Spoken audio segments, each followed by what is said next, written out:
Good day and welcome back to another DBZ Dokkan battle video.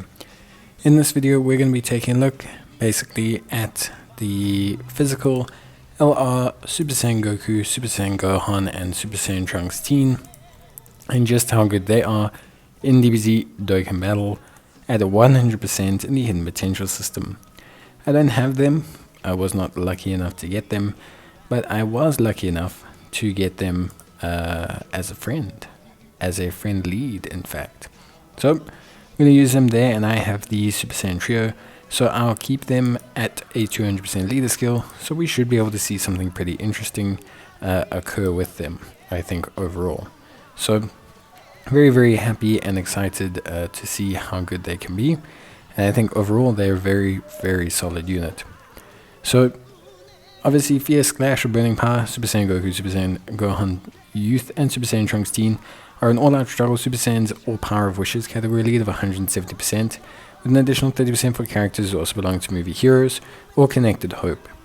I'm a little bit upset that they made them power of wishes lead. I don't really think they needed that. If they made them all-out struggle, connected hope and power of wishes, just like a straight up buff to all those terrible categories leader wise, I think it would have been a great choice, but I think it's fine. They did need one strong category so people can run all those super nice units on it. Raises attack for 1 turn, whilst also lowering the enemy's attack and defense. Greatly raises attack and defense for 3 turns, causes mega colossal damage to the enemy, and raises superclass allies attack by 30% on their super. Key plus 3, attack and defense of 200%, randomly changes key spheres to a physical type key sphere. They get 2 key per physical key sphere obtained, an additional key per type key sphere obtained. They give all allies key plus 3 and attack of 50%. They reduce damage received by 30% temporarily when receiving a super attack, and we'll talk about this just now. They get an additional defense of 30% when receiving an attack for every 3 key that they have. They get an additional attack of 150% when key is 12 or more. They launch 2 additional attacks, each of which has a high chance of becoming a super attack when key is 18 or more. Attacks are effective against all types when key is 24. If there's another movie heroes or all-out struggle category ally in the same turn, they will get damage reduction of 15%, and for 2 turns all allies 77% defense, which is huge. You couple that with their super attack, raising attack and defense by 30% for the next turn, and it all is already just really big and really huge. It's just a very large amount of support that they give. If you run 2 of them, that means you're permanently running with 174% defense buff, because the one will provide their buff on that turn. You'll have the 74% from the previous turn. You will also have the 30% boost from the previous unit of the turn before. It's a lot. It's a lot of support that they are giving. And the thing is I'm terrified that it basically means that they're just going to ramp up the difficulty horrendously with a lot of these other events. Now, obviously, the one thing I will say is their attack stats themselves, personally, aren't huge by the current today's standards, where everything has to be like 50 million. Their attack stats are decent, definitely. Looking at, for example, 15, 16, 17 million, which is all really good stuff.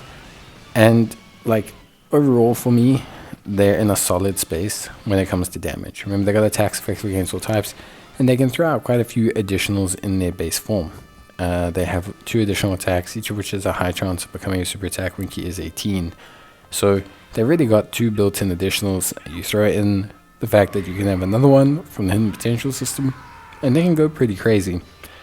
The big thing is going to be their standby skill. Standby skill is a high volume damage skill, very close to the physical spirit bomb and things like that.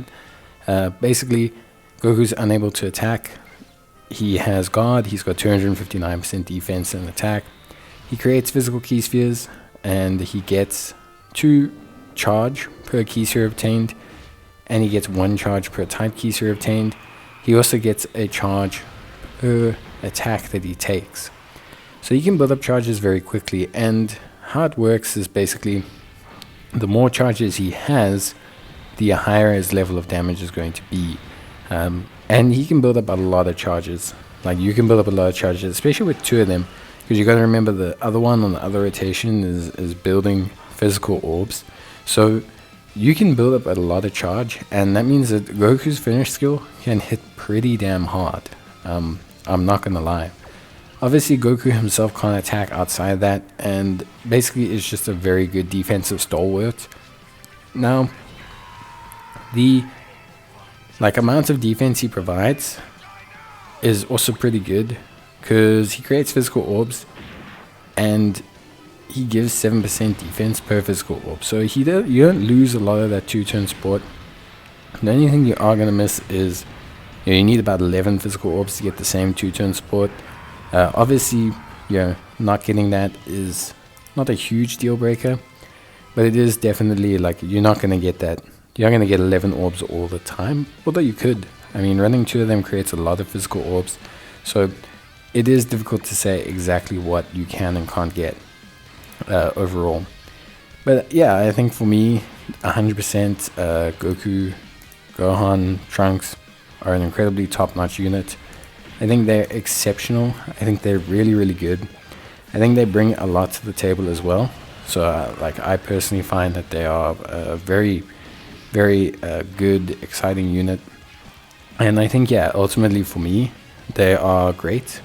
And I think they achieve a lot. So I think they, really help out a ton of units. I've seen a lot of people using older units that they haven't used in a while because of all the buffs, defensive buffs especially, that those units are getting.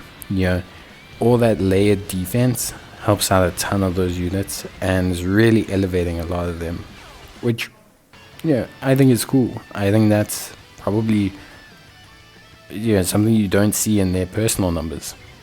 Broly, you see 30 million attack stats, you see big attack stats, you see big numbers, you see big performances from Broly, but you don't see how much support is equating for units. So for me, I think personally, all things considered, I'd have to say that I think their support is worth a hell of a lot, and I think they are a fantastic unit. So I'm very, very impressed with them overall.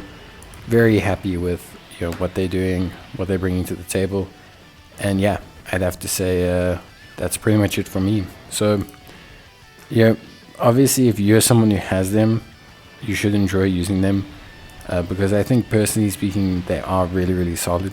They are really, really good overall, and they definitely do a ton of really solid stuff together. But I think for me, that level of support they provide is just really, really amazing, and incredibly good. So I was very happy overall with their performance, and I think ultimately for me, they did a great job. Link-wise, they're in a very good space. Prepared for Battle, Super Saiyan, Golden Warrior, Fierce Battle, all good stock, very good link sets that mesh very well. And I think a lot of players won't have massive issues getting value out of. So I think you'll be able to use them and form them on the team pretty well, pretty easily. But that is going to be it for me. I hope you guys enjoyed the video. If you did, leave a like. It's always greatly appreciated. And otherwise, I will see you guys in the next one. So until then, as always, take care, stay safe, and thanks for watching. I will see you guys in the next video. Till then, thanks for watching, take care, and let me know if you need any help or further reviews on the units that have come out. I think I'll do Paragus next, and maybe we'll jump back to do the 55% reviews if I can get a copy of Goku. But that's it from me. Bye.